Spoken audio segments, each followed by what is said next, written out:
As jy jou Bybel saamgebring het, nooi ek jou te blaai na Romeine 8. Die teks gaan nie op die skerm verskyn nie. Ons het 2 tekste wat ons gaan gebruik vir oggend.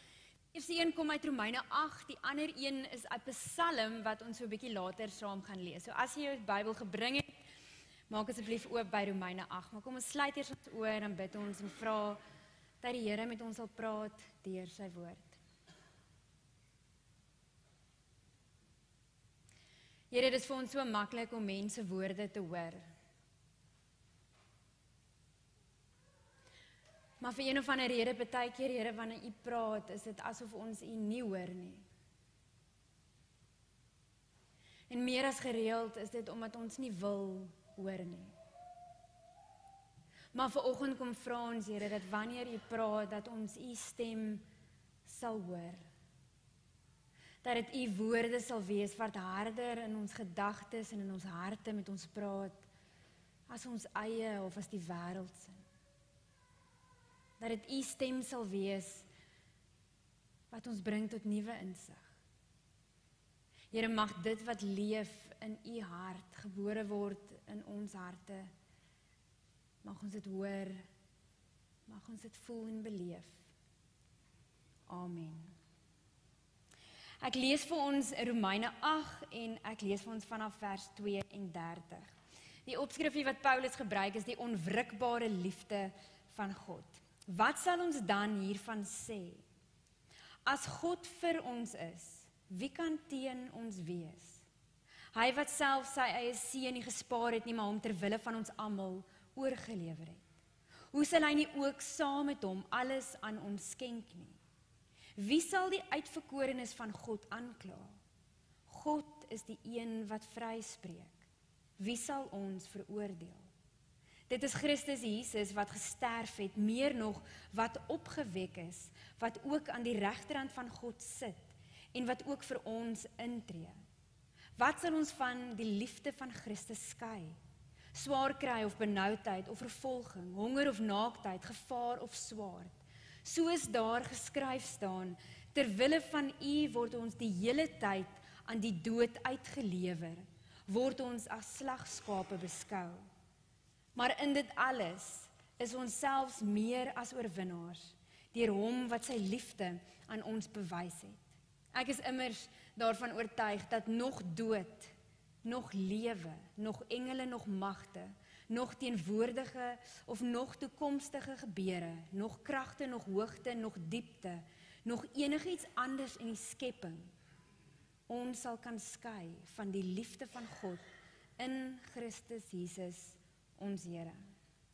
Ons gaan net tot daar lees en later gaan ons die ander teksgedeelte lees. Iets waaroor ons as predikante seker baie min in die kerk in 'n erediens soos hierdie self preek, is die dood. Die dood is gewoonlik iets waaroor ons met mekaar gesels by begrafnisse. En daar is natuurlik 'n rede daarvoor. Maar iets waaroor ons baie min met mekaar praat in die kerk self, is die dood. Iets gebeur met ons wanneer ons sterf. En dikwels lewe ek en jy asof ons vergeet het daarvan dat die dood eintlik 'n werklikheid vir elkeen van ons is. Dat dit iets is wat met elkeen van ons ergens in ons lewe op 'n dag gaan gebeur. En as jy iemand is wat al langs iemand gesit het wat sterwend is, en ons as leraars het dit 'n paar keer al gedoen, dan kom jy iets agter. Dan leer jy iets van die dood. Iets gebeur met jou op daai oomblik voordat jy sterf.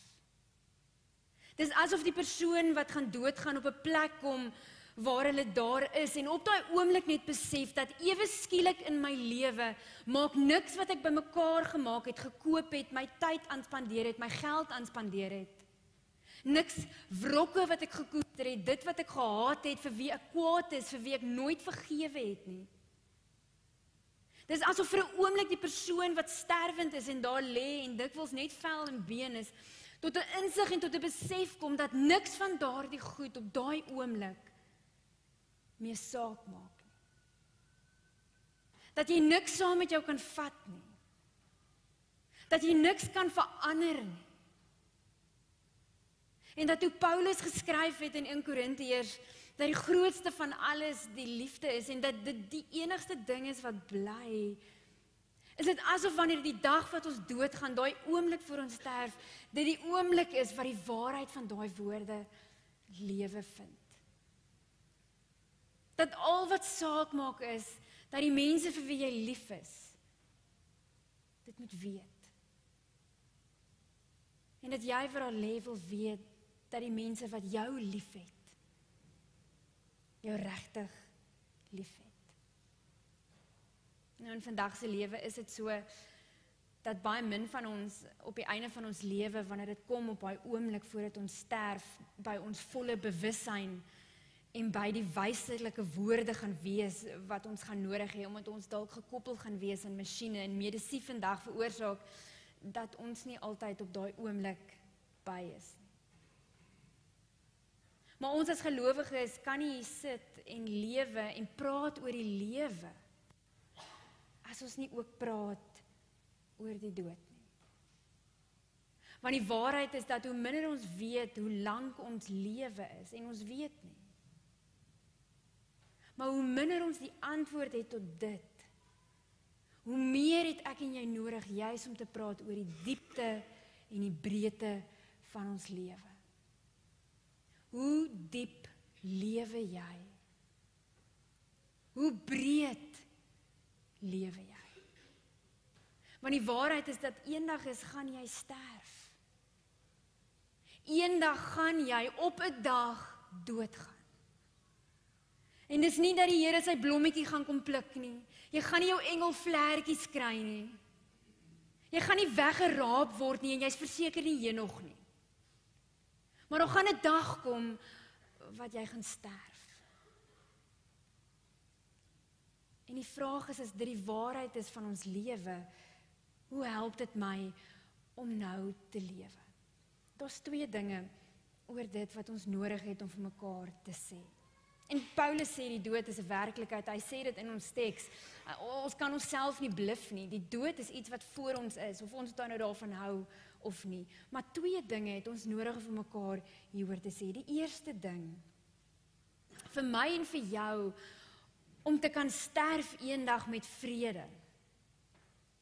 Vra dat ek en jy in die nou sal afreken met ons verlede. Glo jy dat jou verlede afgereken mee is? Daar's baie min van ons wat hier sit vandag en kan sê dat ons glo dat alles in my verlede is net uitgesorteer. Dat ek almal vergewe het wat ek moes vergewe en dat almal my vergewe het wie ek deur vergewe moes word. Dit is ook baie moeilik vir ons en bitter min van ons wat hier sit vandag en vir mekaar kan sê dat alles in ons lewe het presies uitgewerk, net soos ons wou gehad het, dit moes uitwerk. En dan vroeg ek en jy dikwels oor dit wat in ons gisters gebeur het, want ons sit op 'n plek waar ons dink dat my lewe het nie uitgedraai soos ek wou gehad het nie. En dat dit wat ek wou gehad het moet gebeur het nie gebeur nie. En dat dit vir my sleg is en dat dit vir my dit moeilik maak om aan die lewe te dink as 'n goeie plek. Maar vir my en vir jou om vrede in die nou te hê, is die groot vraag, glo jy dat jou gisters afgehandel is?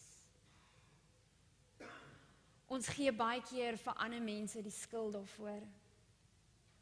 Ons leef met wrokke en ons koester haat en ons weier om te vergewe of jammer te sê. Ons gee omstandighede die skuld en sê dis goed wat met ons gebeur het en goed wat oor ons pad gekom het waar ons nie beheer gehad het nie. Partykeer gee ons ook onsself die skuld oor gemors wat ons aangevang het, plekke waar ons droog gemaak het, keuses wat ons gemaak het, wat ons nie moes gemaak het nie, dinge wat ons gesê het, wat ons nie moes gesê het nie, en onsself op 'n plek kry, waar ons dit net nie kan regkry om dit te laat gaan nie, om onsself te vergewe nie. En dan is een van die redes hoekom ons ook sukkel om af te reken met ons gisters, is omdat ons God die skuld gee. Omdat God nie laat gebeur in my lewe wat moet gebeur nie. Omdat God vir een of ander rede eintlik besig is om my te straf. Omdat God eintlik nie aan my kant is nie. Die groot vraag wat Paulus voor ons kom sit wanneer ons Romeine 8 lees is dit: glo jy dat jou gisters is mee afgereken? Het jy vrede met jou menslikheid? Met ander mense se menslikheid? Verstaan jy dat jy mens is en dat ons almal ergens op 'n plek kom waar ons droog maak en opmors en verkeerde besluite maak? Dat daar niemand is wat in hierdie gebou sit wat nog nooit in 'n plek was waar omstandighede so nie was wat jy wou gehad het nie en dat dit nie in jou beheer was nie, dat die lewe gebeur. Het jy vrede met die idee, die wete, die waarheid dat jy mens is en dat ons leef in hierdie wêreld? Dis die eerste ding. Die tweede ding wat ek en jy nodig het om vrede te maak in die nou waar die dood ons help, is oor die waarheid wat jy glo oor môre. Net soos wat jy soet glo of die gister afgehandel is, of daar met jou gisters afgereken is, glo jy dat jou toekoms in veilige hande is? Wat glo jy oor jou toekoms? Wat glo jy oor die dag van môre?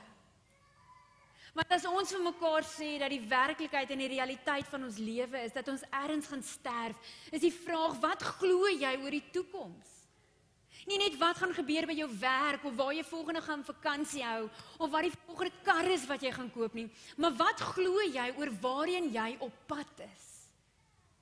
En glo jy dat dit iets is wat jy moet uitsorteer en wat in jou hande lê en wat in jou geloof vas lê en wat in jou vermoë lê oor wat jy kan of nie kan doen nie? Of glo jy dat God in beheer is? As ons verlede daaroor gaan om vrede te maak met ons menslikheid, gaan ons toekoms daaroor of ons glo in God se goddelikheid. Glo ons dat ons in God se hande is.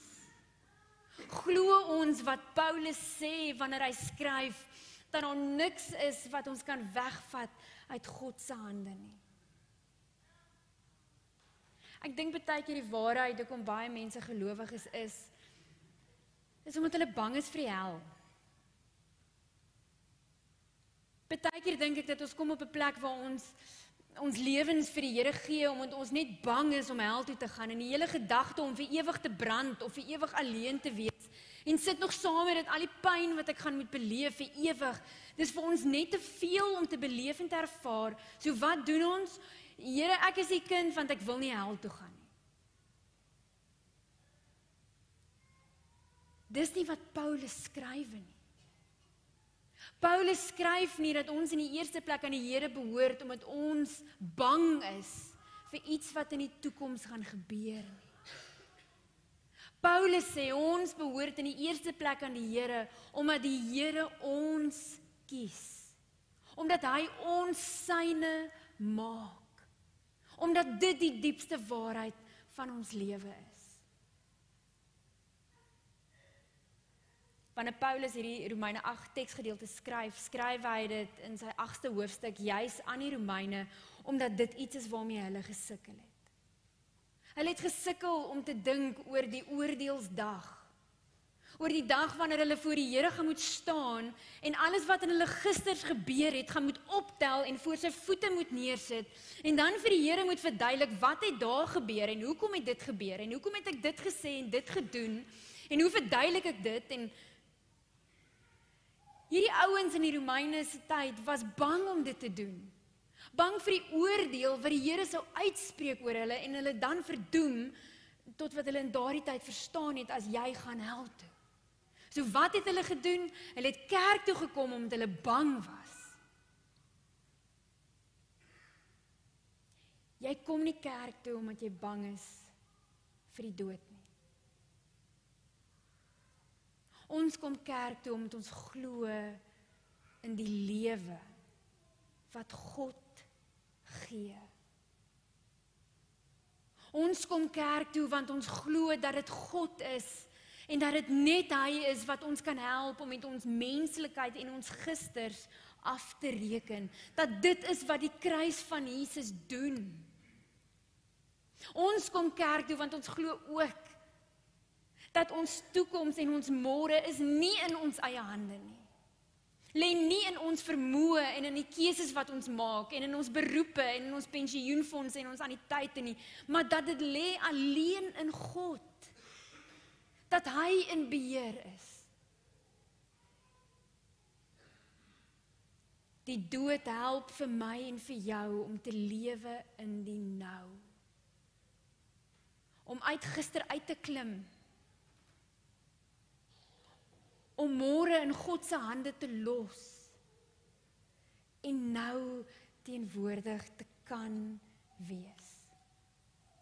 Hoor mooi wat sê Paulus. Paulus sê, God is aan jou kant. Daar is niks in jou biologiese samestelling.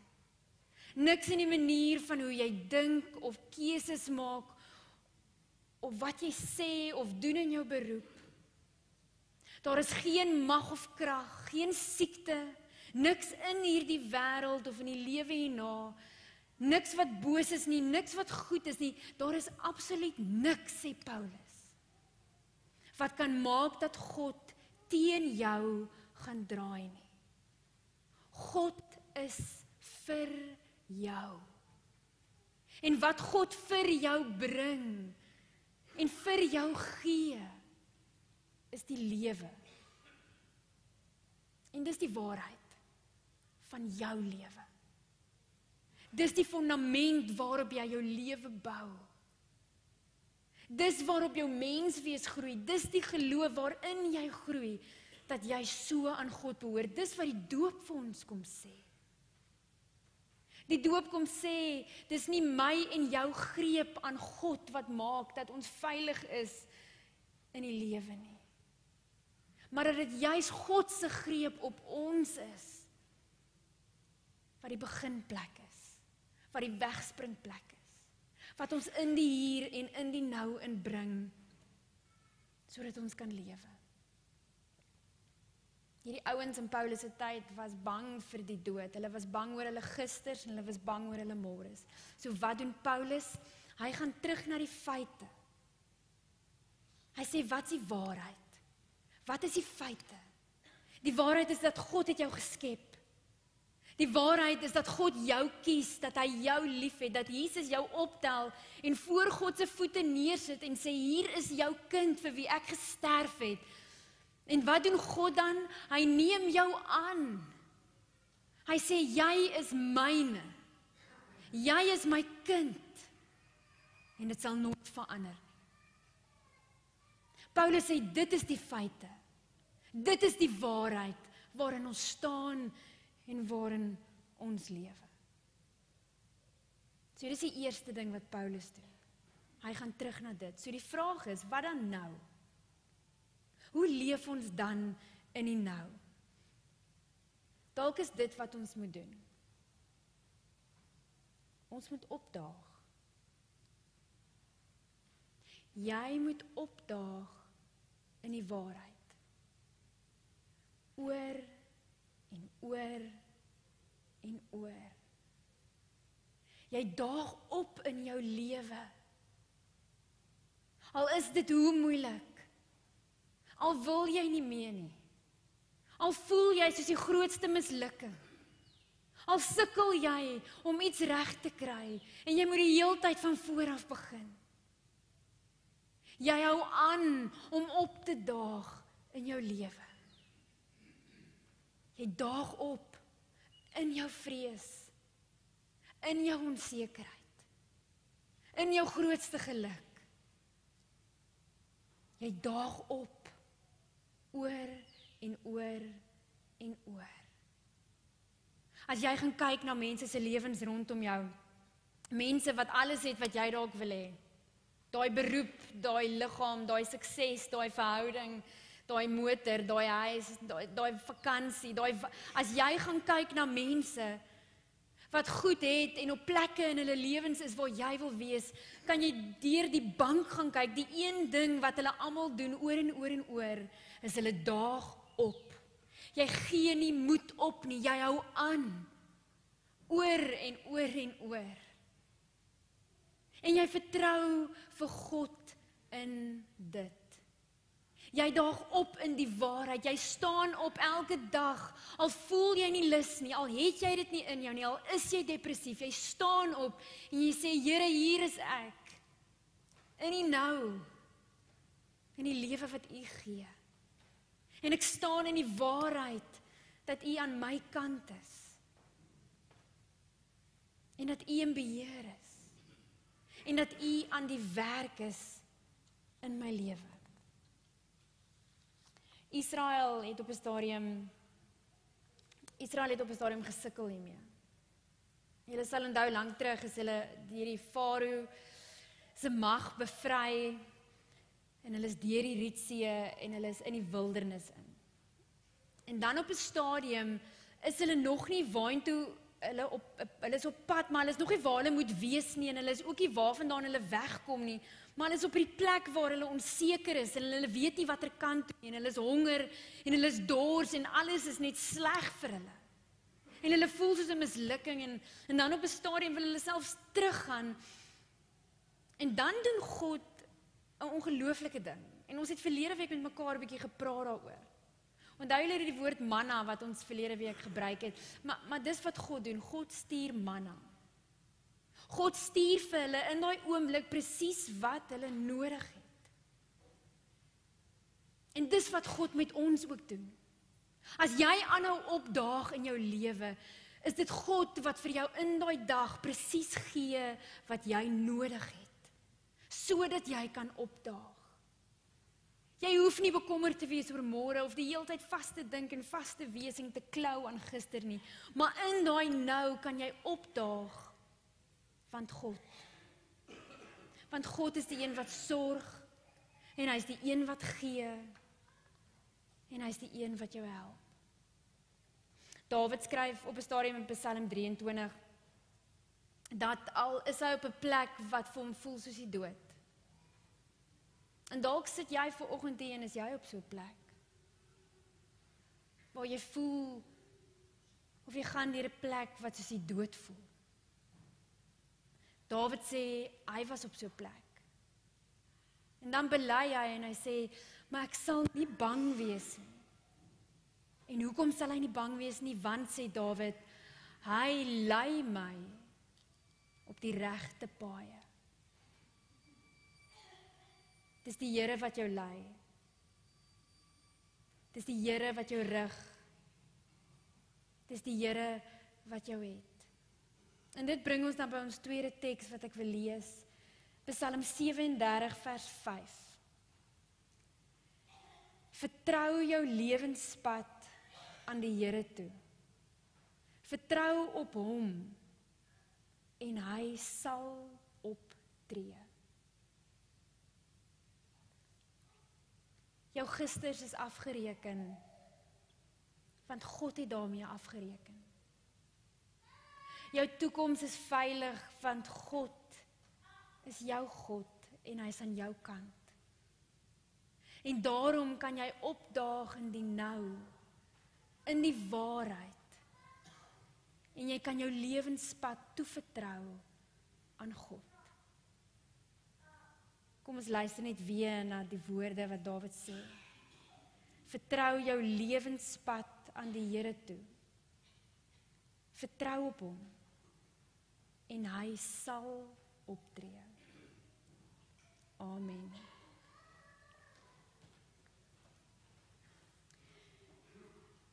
Here, wat U gee is genoeg.